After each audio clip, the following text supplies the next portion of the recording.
All right, this is Check for Understanding number 2 on lesson 2.1, Math 40 SP. We have to take, once again, just like example 1, two functions and find the square roots of their y values. These two functions are parabolas, however.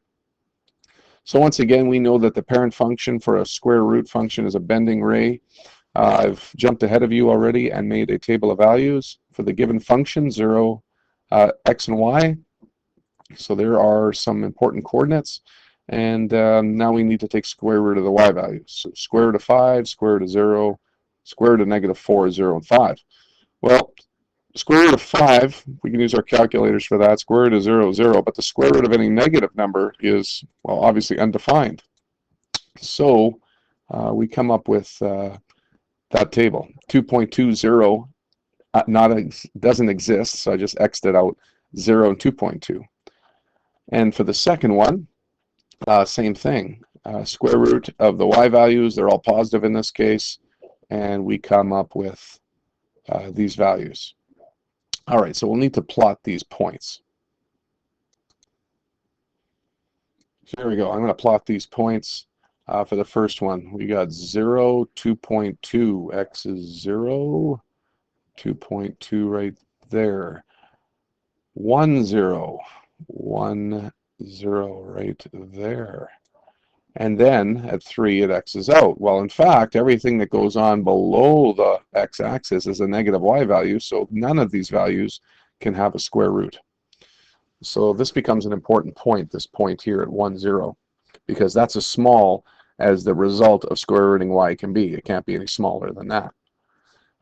And also on the right side here, at 5, we have 5, 0.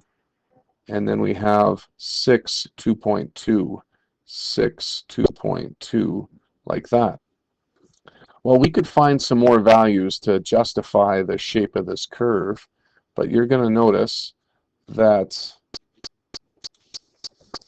hi, this is Check for Understanding number 2 on lesson 2.1.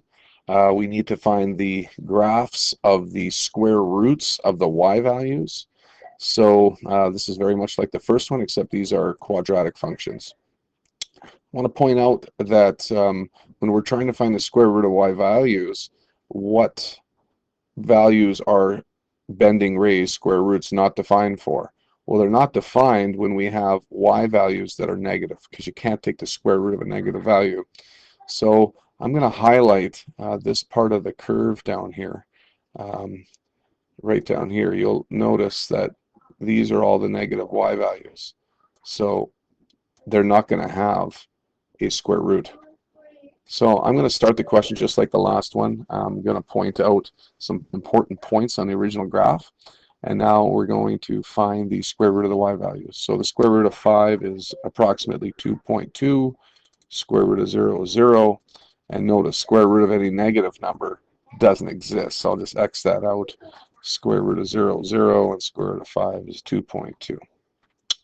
So let's go ahead and plot those points. 0, 2.2, about right there. 1, 0, right there. That will be an important point, because you'll notice that anything between 1 and x of 5 doesn't have a square root. So I jump over here to x of 5, and y is 0, the square root of 0 is 0, and over here at 6, y is 2.2 again. So just like the last question, we're going to need to now draw the resultant square root graph.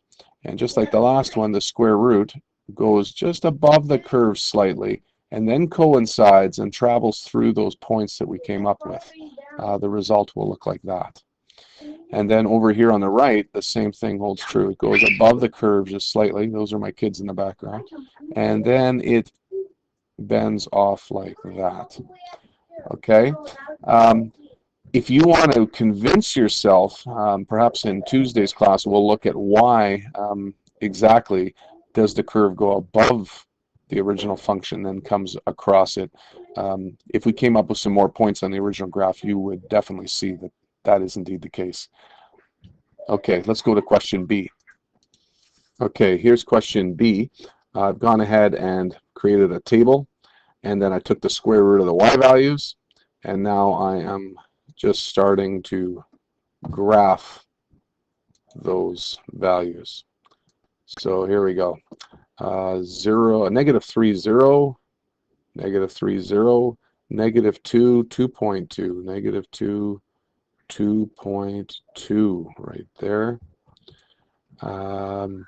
0, 3, 0, 3 right there. 2, 2.2, 2, 2.2 roughly there. That should be down a little bit. 2.2. I'll bring this one down to 2.2 right there. And then the last one, 3, 0. Okay, so you'll notice something here. You'll notice that, now I'm drawing this with a mouse, so this will be kind of difficult, but you've got a bending ray that actually goes through those 2 points there, and then also through those 2 points there. And what type of shape does that seem like? Well, that seems like half a circle. And if you check it out, it is actually exactly half a circle, because we have a 3-unit radius here, a 3-unit radius, well, not a 3-unit radius, sorry, not a 2.2 radius there. So it is not a circle, even though it looks like one. It's an ellipse that's been stretched more horizontally than vertically. Okay, so now it's our job to find the domain and range. So I'm going to need a bit of room. I'll do this to the side here. For question A, you'll notice that x can be anything less than this root here at 1. So we say x is less than or equal to 1, or x is also greater than or equal to 5. Okay, because it can be 5. We said you could take the square root of 0 there. So it can be this value. And for the range, we'd say y. Notice that it goes above the x-axis, so y is greater than or equal to 0.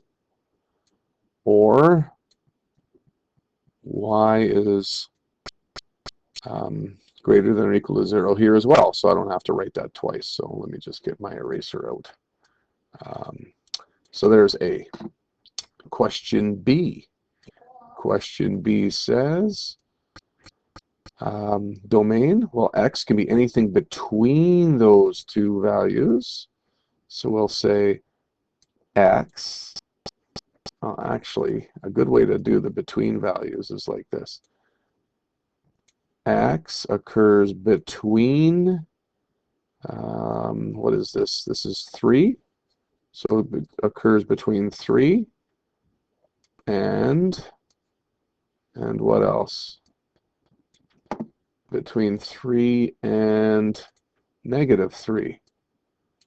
So there's my 3 and negative 3, and x is greater than and equal to negative 3, and at the same time less than or equal to 3. Range, y can be less than or equal to this point here, which is 2.2, and greater than or equal to 0.